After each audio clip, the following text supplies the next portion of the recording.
The year was 537, and the screams echoing through the marble corridors of Constantinople's imperial palace were not those of enemies or barbarians. They were the agonized cries of former friends, trusted advisors, and once powerful nobles who had dared to displease the Byzantine emperor. What happened to these prisoners behind the purple curtains and golden doors of the empire was so systematically brutal, so psychologically devastating, that it makes the gladiatorial games of Rome look like children's entertainment.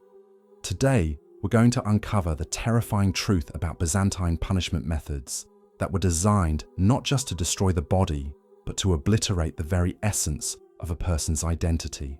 These weren't random acts of cruelty.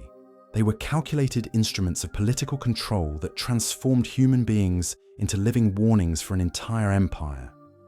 What you're about to discover will challenge everything you thought you knew about medieval justice and reveal why Byzantine emperors ruled through terror disguised as civilization.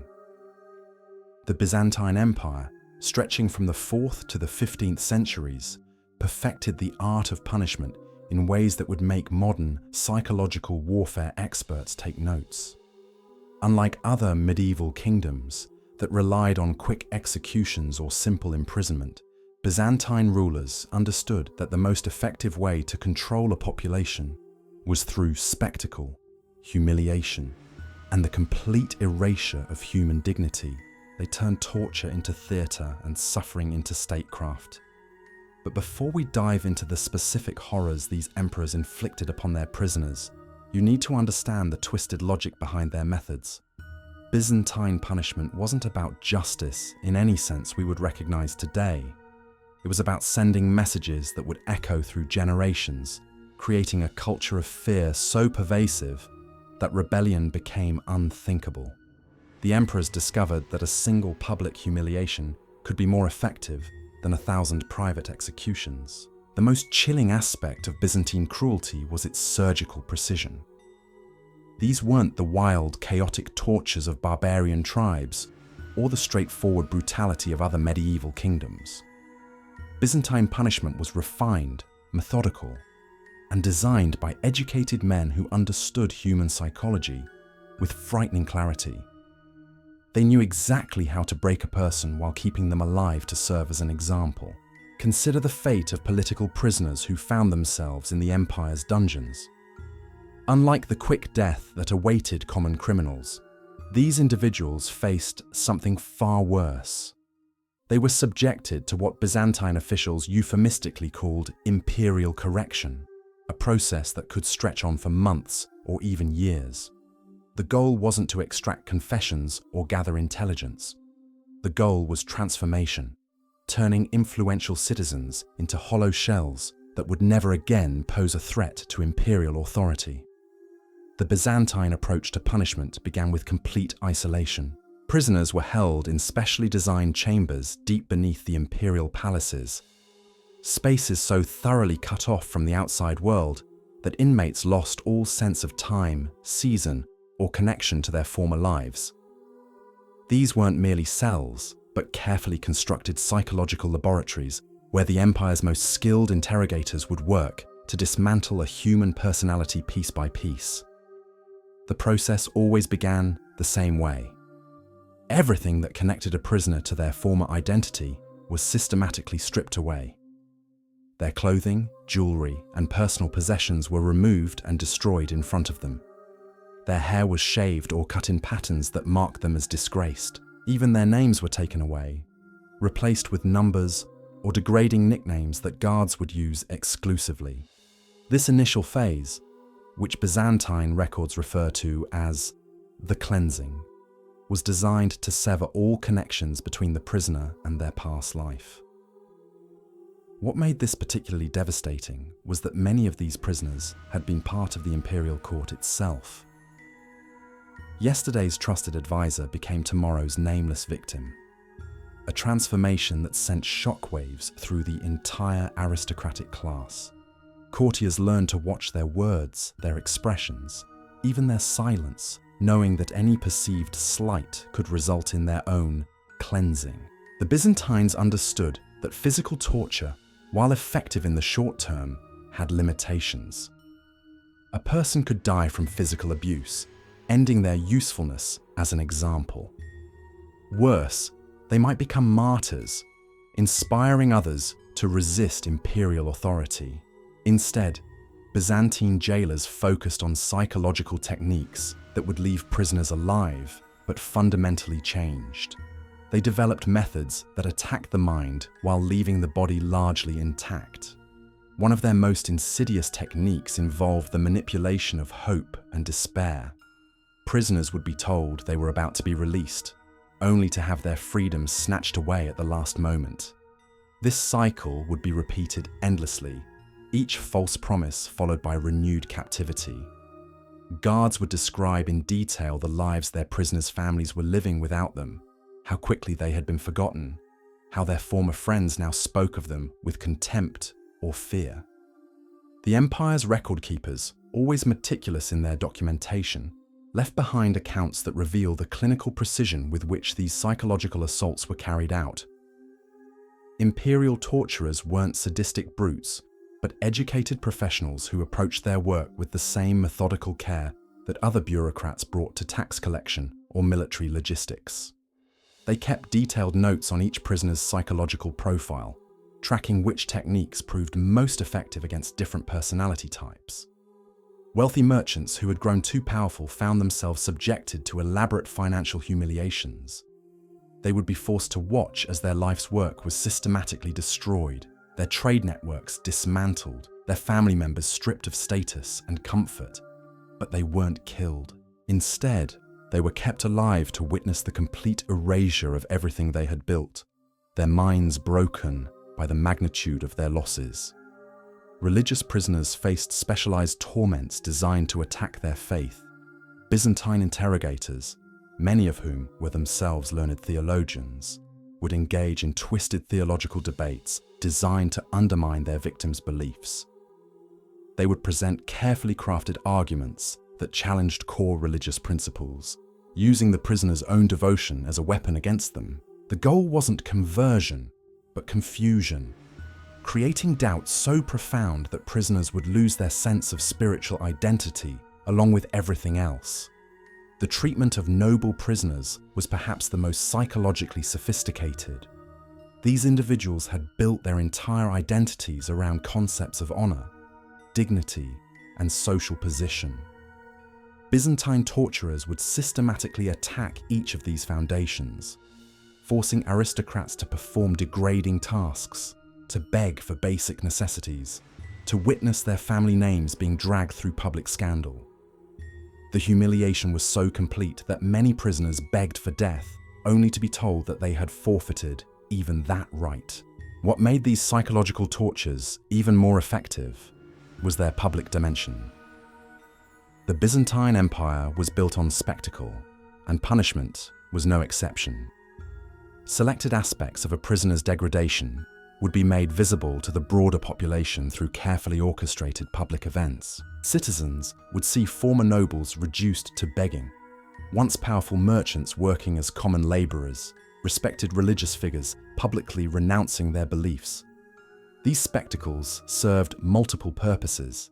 They entertained the masses, demonstrated imperial power, and created a climate of fear that extended far beyond the immediate victims. Every citizen understood that they too could fall from grace, that their own security depended entirely on imperial favor. The message was clear. In the Byzantine Empire, there was no safety in wealth, position, or even righteousness. Only absolute submission to imperial authority offered any protection. The empire's intelligence network ensured that stories of these punishments spread throughout the known world. Foreign ambassadors would return to their home countries with accounts of Byzantine cruelty that served as warnings to potential enemies. Trade partners learned that betraying Byzantine interests could result in consequences that extended far beyond simple commercial disputes. The empire's reputation for creative punishment became a diplomatic tool in itself. Perhaps most disturbing was how Byzantine society adapted to accept these practices as normal. Citizens learned to look away when former friends disappeared, to avoid asking questions about empty houses or abandoned businesses.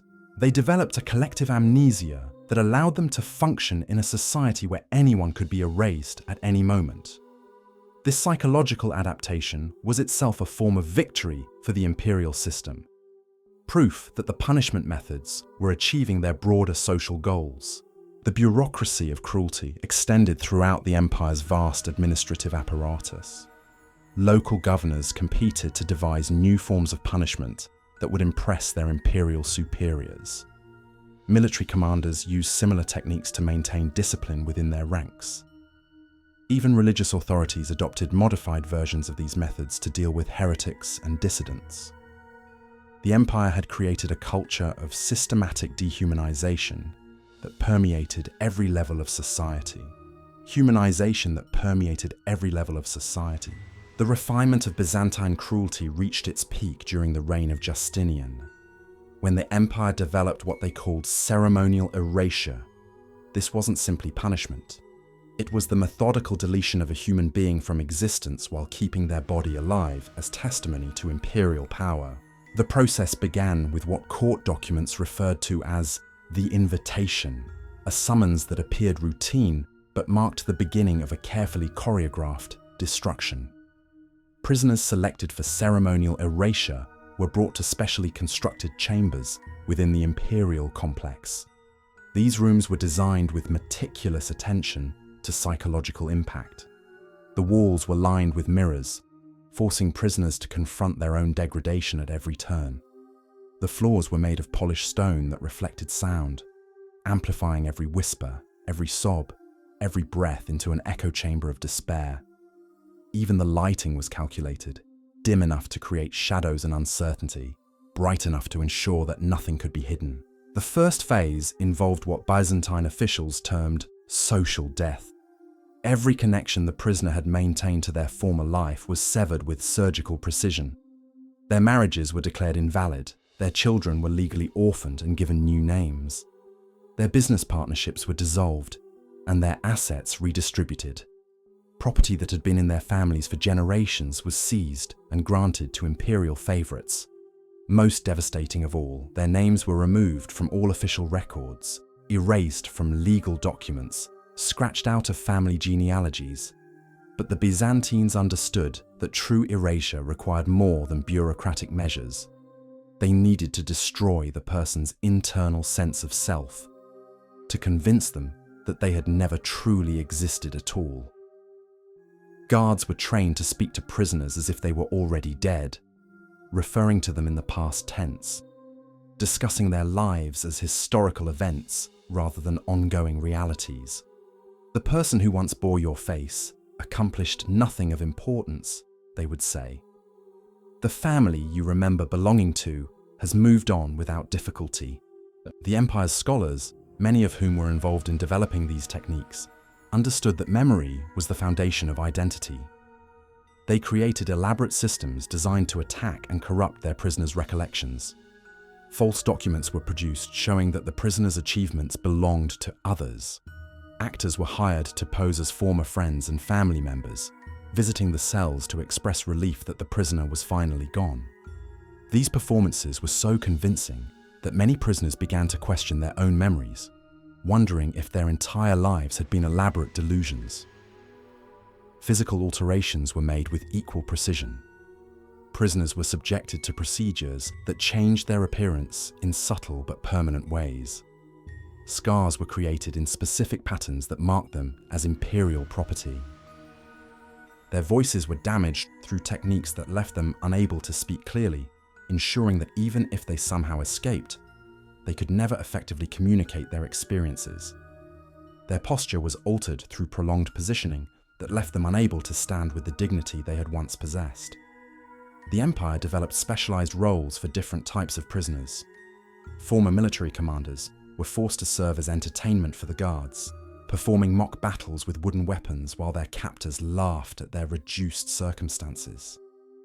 Wealthy merchants were required to count and recount worthless stones, their minds slowly fragmenting from the meaningless repetition.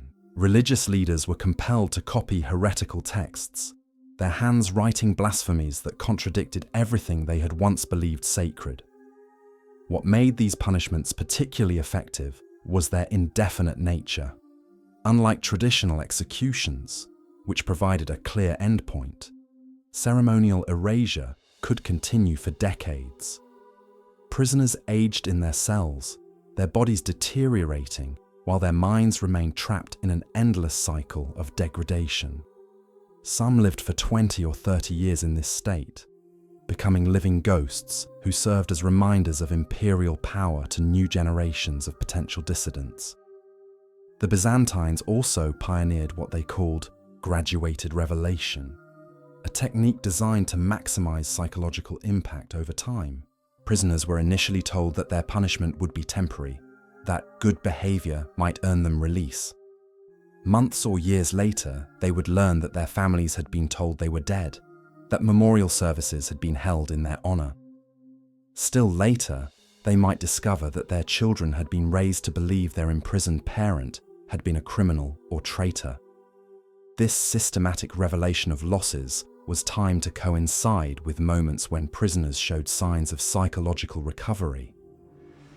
Just as someone began to adapt to their circumstances, to find some small measure of peace or hope, new information would be provided that shattered their mental stability.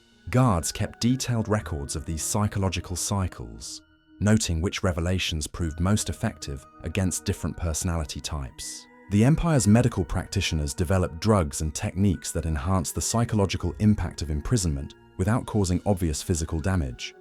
Substances that induced hallucinations were administered during questioning, creating confusion about what was real and what was imagined. Memory-altering compounds were used to create gaps in recollection, making prisoners doubt their own experiences.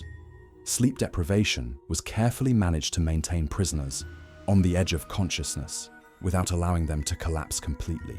Perhaps most insidiously, the Byzantines created false hope through elaborate deceptions. Prisoners might be told that their cases were being reviewed by higher authorities, that clemency was being considered, that their families were working for their release. These lies were maintained for months or years, with fake correspondence and staged meetings designed to keep hope alive just long enough to make its eventual destruction more devastating. The empire's network of informants ensured that stories of these punishments reached every corner of society. Servants who worked in the imperial complex would whisper about the sounds they heard from the punishment chambers. Former prisoners who were occasionally released, broken and transformed, would serve as living advertisements for imperial power. Their very presence in society reminded everyone of what awaited those who challenged the established order. The psychological techniques developed in the imperial dungeons were eventually exported throughout the empire's administrative system. Provincial governors adopted modified versions for dealing with local dissidents. Military commanders used similar methods to maintain discipline among their troops.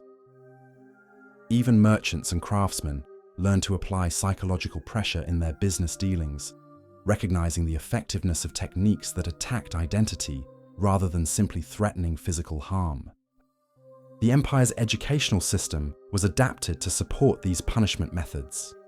Students were taught to recognize signs of potential disloyalty in their peers and to report suspicious behavior to authorities. They learned to value submission over independent thought, to see questioning of authority as a dangerous mental illness that required treatment. This educational approach created generations of citizens who were psychologically prepared to accept and even participate in the systematic destruction of human dignity. The religious establishment provided theological justification for these practices, developing elaborate doctrines that presented imperial punishment as divine judgment. Priests taught that resistance to imperial authority was a form of spiritual corruption that required purification through suffering. They created rituals that blessed the punishment chambers and sanctified the work of the interrogators, transforming cruelty into holy duty. The most chilling aspect of the Byzantine punishment system was its self-perpetuating nature. Each successful application of ceremonial erasure created more fear, which generated more compliance, which required fewer actual punishments to maintain control. The empire discovered that the mere possibility of such treatment was often more effective than its actual implementation. Citizens would police themselves and each other, desperate to avoid attracting imperial attention. The system's effectiveness extended beyond the empire's borders, influencing diplomatic relationships and trade agreements. Foreign rulers understood that betraying Byzantine interests could result in consequences that extended far beyond their own deaths. Their families, their advisors, their entire political networks could be subjected to systematic destruction. This knowledge shaped international relations throughout the medieval world, giving the Byzantine Empire influence that far exceeded its actual military and economic power. Record-keeping became an art form in itself, with imperial scribes documenting every detail of each prisoner's degradation. These records served multiple purposes. They provided data for refining techniques, they offered entertainment for imperial courtiers, and they created a bureaucratic framework that made the entire system seem rational and legitimate. The careful documentation transformed individual tragedies into administrative statistics, further dehumanizing the victims while protecting those who implemented the system. The empire's architects designed new structures specifically for these punishment methods, creating spaces that maximized psychological impact while minimizing the risk of escape or rescue. These buildings incorporated acoustic properties that amplified sounds of distress, lighting systems that created disorienting effects, and ventilation that could be controlled to create specific atmospheric conditions. Every element was calculated to enhance the prisoner's sense of hopelessness and isolation. The training of imperial interrogators became a specialized field requiring years of study. These individuals learned psychology, theology, medicine, and acting, developing skills that allowed them to manipulate human consciousness with scientific precision. They were taught to see their work not as cruelty, but as a form of advanced statecraft, essential for maintaining the stability and prosperity of the empire. This professional approach attracted intelligent, educated individuals who might otherwise have pursued careers in law or scholarship. The psychological warfare extended beyond individual prisoners to encompass entire bloodlines. When the empire identified a threat, they didn't simply target the individual involved. They developed what they termed generational punishment, a systematic approach that would contaminate family names for centuries to come. Children as young as 5 were taken from their homes and subjected to specialized conditioning designed to turn them against their own heritage. These young victims were placed in imperial schools, where they were taught to despise everything their families had stood for, to see their own bloodline as fundamentally corrupt. These children were given new identities, but unlike typical adoptions, they were forced to maintain awareness of their original families while learning to hate them. They were shown fabricated evidence of their parents' supposed crimes, taught to recite detailed confessions of familial guilt, and trained to publicly denounce their heritage whenever questioned. The empire discovered that nothing destroyed a political movement more effectively than having the children of its leaders grow up to become its most vocal opponents. The conditioning of these children followed patterns that revealed the empire's sophisticated understanding of human development. Young minds were deliberately confused through contradictory information, creating psychological fractures that would never fully heal. They were taught that love itself was a weakness, that family bonds were illusions used by enemies of the state to manipulate good citizens. Most devastating of all, they were convinced that their transformation was voluntary, that they had chosen to embrace imperial truth over familial lies. The empire's medical practitioners developed specialized techniques for what they called memory surgery. This wasn't crude lobotomy or obvious brain damage, but subtle alterations to consciousness that left prisoners functioning but fundamentally changed. Specific recollections could be targeted and corrupted, leaving victims with detailed memories of events that had never occurred. A loyal general might remember betraying his emperor, a devoted father might recall abandoning his children, a faithful wife might believe she had committed adultery. These false memories were implanted through combinations of drugs, sleep deprivation, and carefully orchestrated psychological manipulation. Skilled interrogators would spend months building fictional scenarios, adding layers of detail and emotional resonance until the fabricated memories felt more real than actual experiences. The process required intimate knowledge of each victim's psychology, their fears, their guilt, their deepest insecurities. The Empire's network of former prisoners served as unwitting agents of terror throughout society. These individuals, released after years of conditioning, would integrate back into their communities carrying invisible scars that influenced everything they did. They had been programmed to spread specific messages, to react with visible fear when certain topics were discussed, to demonstrate through their behavior what happened to those who challenged imperial authority. Their very presence reminded everyone that the Empire's reach extended into the deepest recesses of human consciousness. Perhaps most disturbing was the Empire's approach to what they termed consensual destruction. Some prisoners, after months or years of psychological manipulation, would genuinely begin to believe they deserved their punishment. They would write detailed confessions, not just admitting to crimes they hadn't committed, but expressing gratitude for the opportunity to atone through suffering. These confessions were then distributed throughout the Empire as propaganda, showing citizens that even the worst criminals eventually recognized the justice of imperial punishment. The Empire created specialized courts that existed solely to provide legal legitimacy for predetermined outcomes. These tribunals followed elaborate procedures that gave the appearance of due process, while ensuring that every case ended in conviction. Judges were trained actors who performed their roles with convincing sincerity. Prosecutors presented fabricated evidence with scholarly precision, and defense attorneys were imperial agents whose incompetence was carefully calculated to appear genuine rather than obvious. The physical spaces where these mock trials occurred were designed to reinforce psychological manipulation. Courtrooms featured hidden acoustic properties that made voices sound different depending on where speakers stood, lighting that cast shadows in ways that suggested guilt or innocence, and architectural elements that created subliminal feelings of claustrophobia or exposure. Even the timing of proceedings was calculated, with sessions scheduled to coincide with prisoners' periods of maximum psychological vulnerability.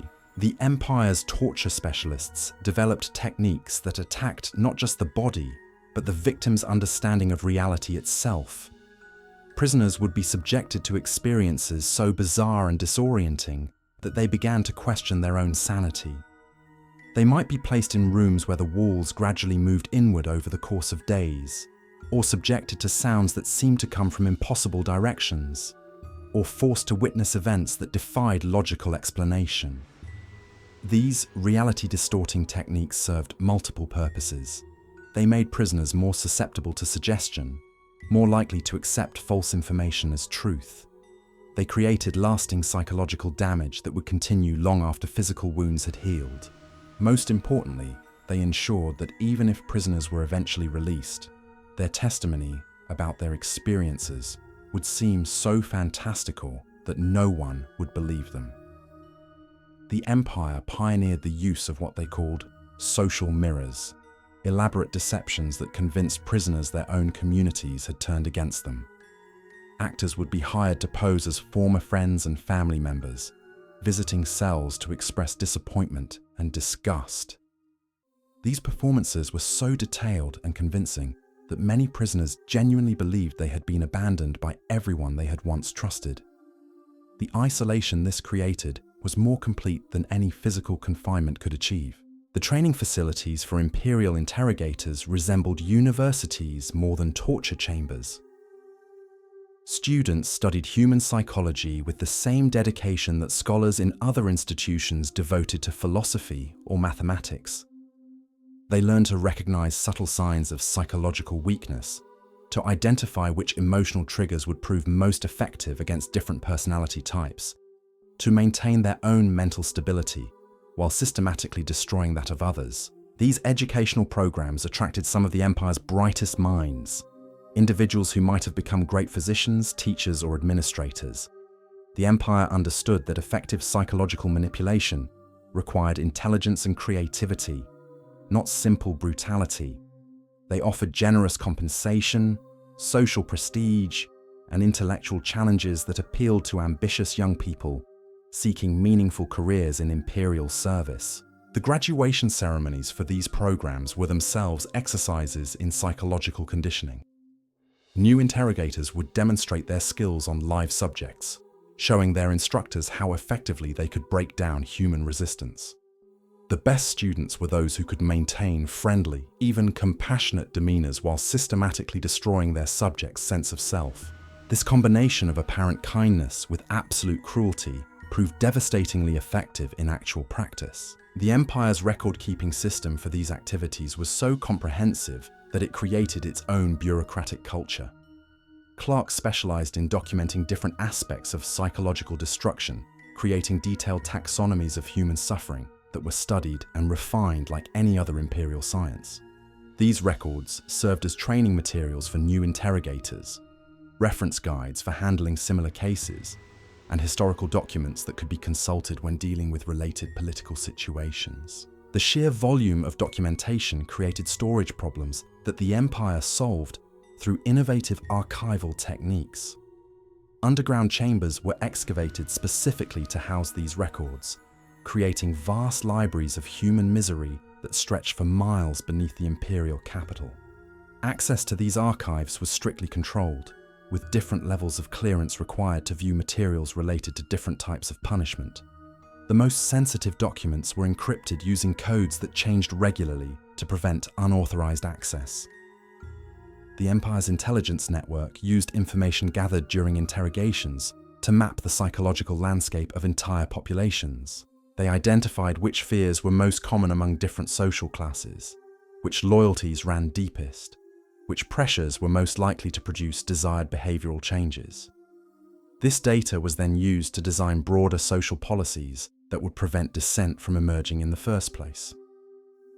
The psychological profiles created through these interrogations were so detailed that they included information about subjects' dreams, childhood memories, sexual desires, and spiritual beliefs. This intimate knowledge was then weaponized, with interrogators able to reference the most private aspects of prisoners' lives to demonstrate the futility of resistance.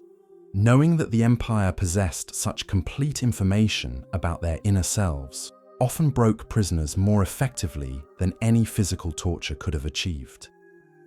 The empire developed specialized techniques for different categories of prisoners based on their social backgrounds, professions, and psychological profiles. Military officers faced punishments designed to attack their sense of honor and duty. Merchants were subjected to elaborate financial humiliations that destroyed their understanding of value and worth. Religious leaders encountered theological challenges so sophisticated that they began to doubt their fundamental beliefs about divine justice and human nature. Each category of punishment was refined through generations of practice, with successful techniques being documented and passed down to new interrogators. The empire maintained detailed statistical records showing which methods proved most effective against which types of prisoners, creating a scientific approach to human destruction that was constantly being improved and updated based on new discoveries and changing social conditions. The most terrifying aspect of the entire system was its complete integration into the fabric of imperial society. Citizens learned to live with the knowledge that anyone could disappear at any time, that the most trusted friends might be imperial agents, that even their own thoughts might not be safe from imperial scrutiny. This pervasive atmosphere of fear and uncertainty became so normalized that most people stopped consciously recognizing it as abnormal.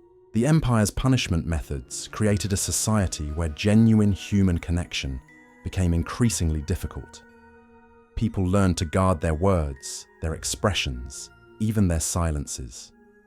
Families developed coded languages for discussing sensitive topics.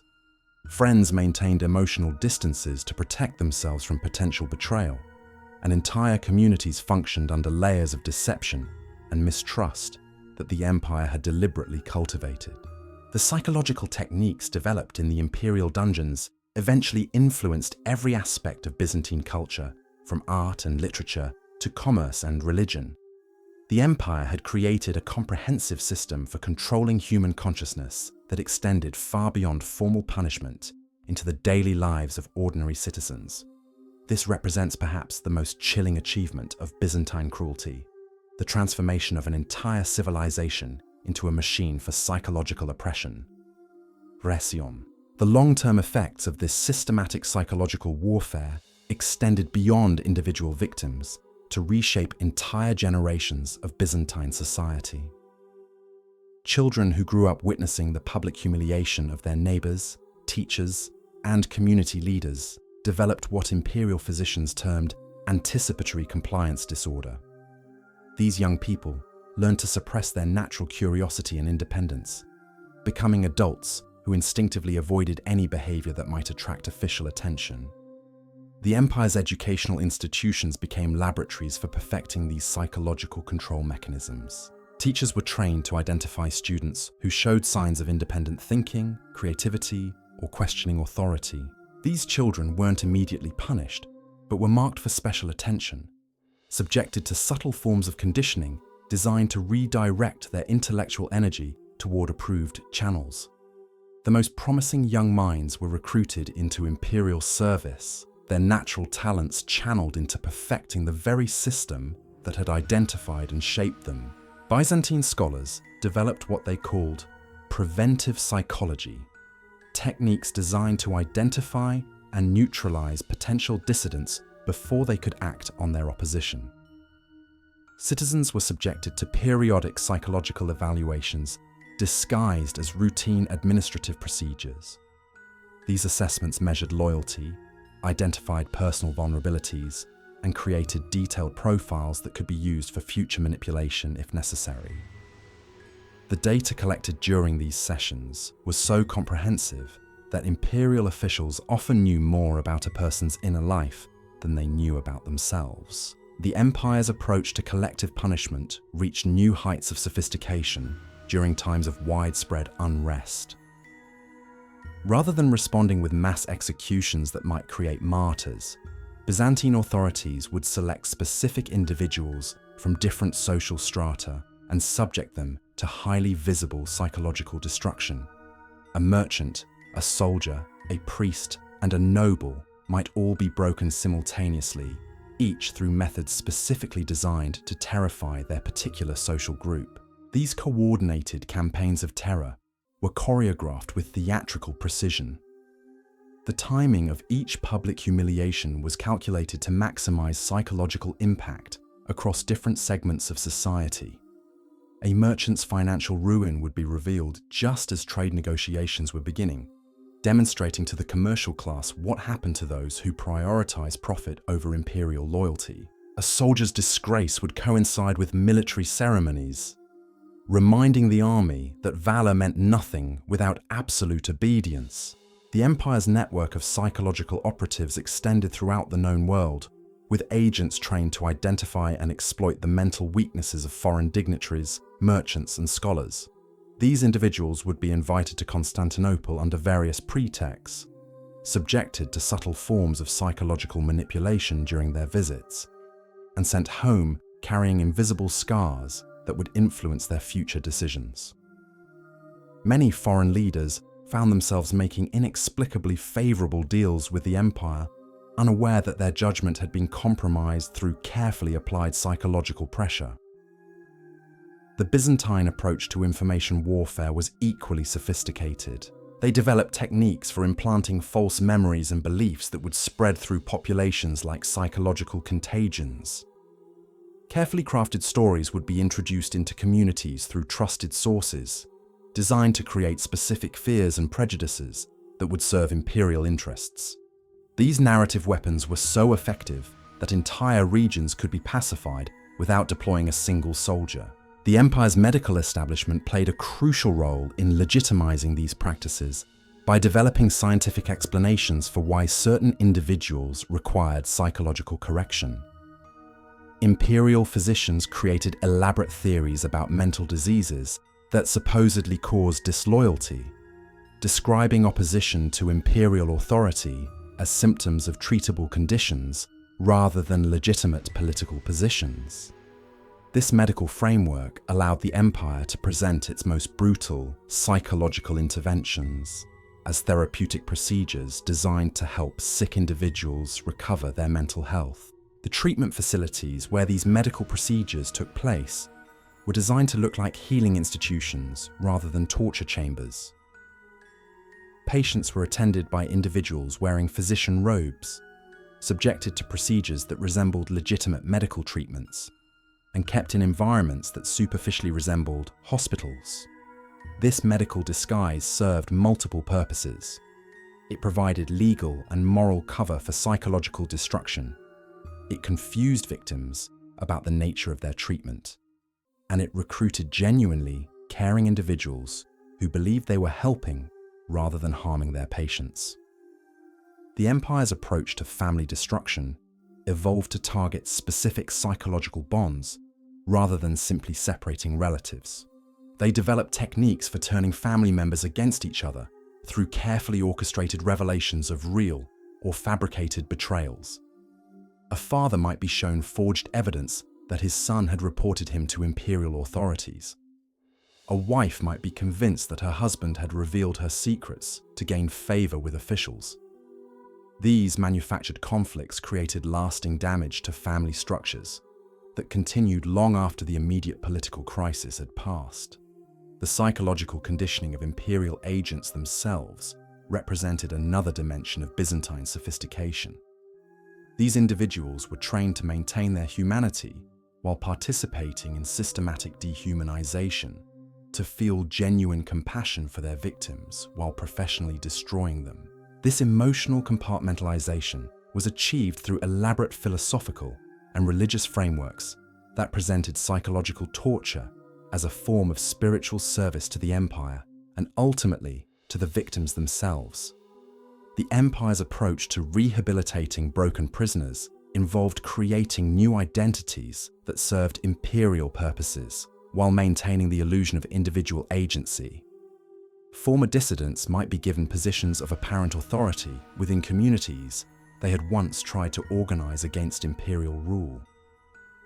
Their visible compliance with imperial demands demonstrated to others that resistance was not only futile, but ultimately unnecessary, since the empire could provide better lives for those who submitted than they could achieve through opposition.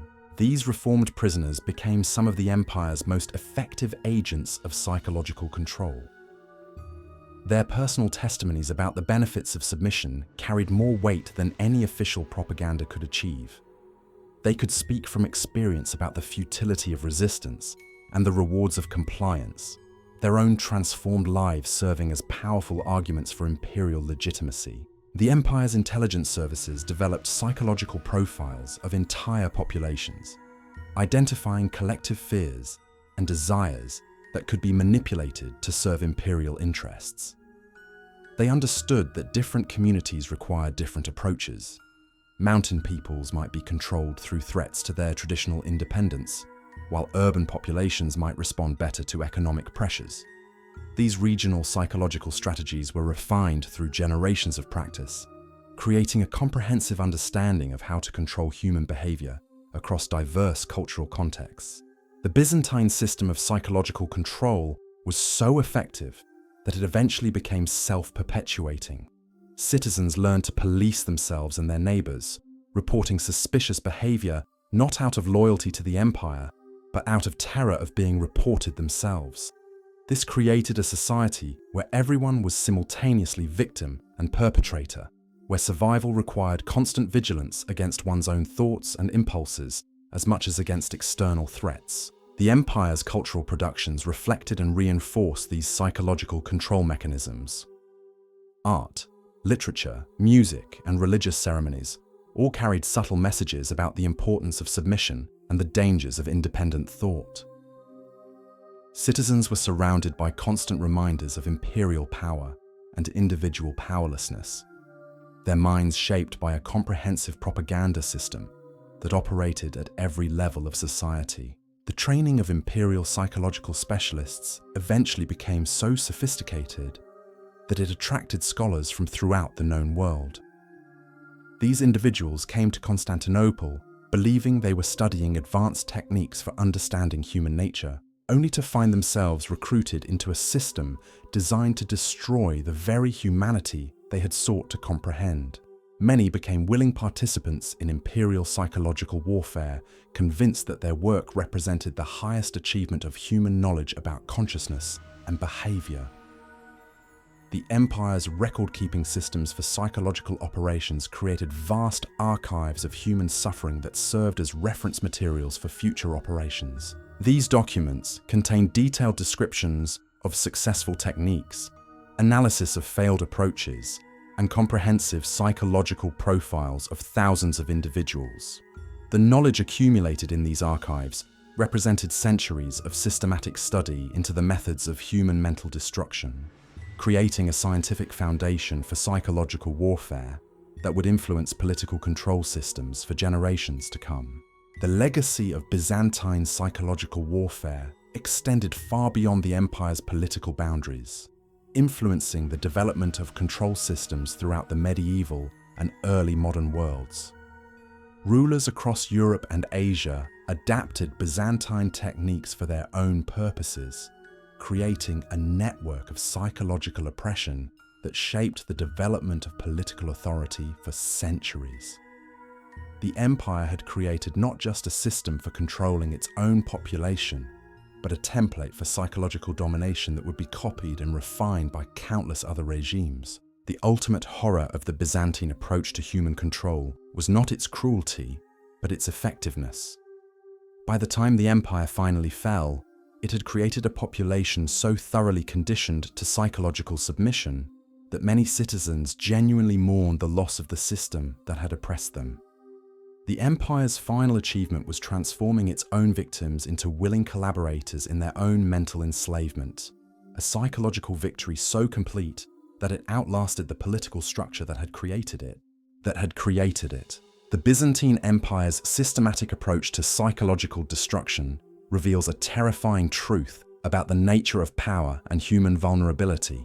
These weren't the crude tortures of barbarian kingdoms or the simple brutality of other medieval regimes. This was something far more sinister. The scientific application of psychological warfare designed to control not just bodies, but minds, souls, and entire civilizations. What makes the Byzantine system particularly chilling is how it disguised itself as civilization. Behind the marble facades, golden mosaics, and elaborate court ceremonies lay a machine designed to break human consciousness with surgical precision. The empire's scholars, physicians, and administrators approached the destruction of human dignity with the same methodical care they brought to law, medicine, and architecture. The techniques developed in those underground chambers beneath Constantinople didn't disappear with the empire's fall. They evolved, adapted, and spread throughout the world, influencing systems of control that persist to this day. Every modern authoritarian regime that uses psychological manipulation, public humiliation, and systematic dehumanization owes a debt to the Byzantine pioneers of political terror. Perhaps most disturbing of all is how ordinary citizens learned to accept and even participate in this system of psychological oppression. The empire created a society where people policed themselves, where the fear of being reported was so pervasive that independent thought became a luxury no one could afford. This wasn't rule through love or respect. It was dominion through the complete colonization of human consciousness. The prisoners who disappeared into those marble corridors weren't just individuals being punished for specific crimes. They were symbols, warnings, demonstrations of what happened when anyone dared to believe they possessed dignity that couldn't be stripped away, or identity that couldn't be erased. The Byzantine Empire's greatest achievement wasn't its art, architecture, or military conquests. It was proving that human beings could be transformed into willing participants in their own mental enslavement. As we look back at these horrors from our supposedly enlightened modern perspective, we must ask ourselves, how different are we really? The tools may have changed, but the fundamental understanding that psychological control is more effective than physical force remains as relevant today as it was 15 centuries ago. The screams that once echoed through those imperial corridors may have fallen silent, but the techniques that created them continue to whisper through the corridors of power around the world.